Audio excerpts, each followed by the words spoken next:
and we lived in a one-bedroom apartment for years while he rebuilt everything. He taught me that character isn't measured by possessions, but by how you treat people who can do nothing for you.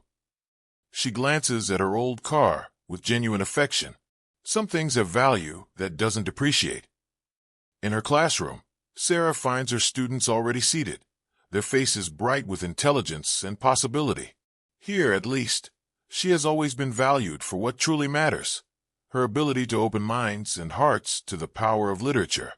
"Good morning, everyone," she says, setting down her worn leather bag. "Today we're discussing To Kill a Mockingbird and the courage it takes to see beyond appearances to the truth of a person's character. Any initial thoughts?"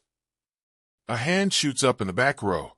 "Ms. Mitchell, is it true you arrived at the benefit in a helicopter?" Sarah smiles. "That's hardly relevant to our discussion of Atticus Finch, is it? Now, who can tell me why Scout's perspective changes throughout the novel?"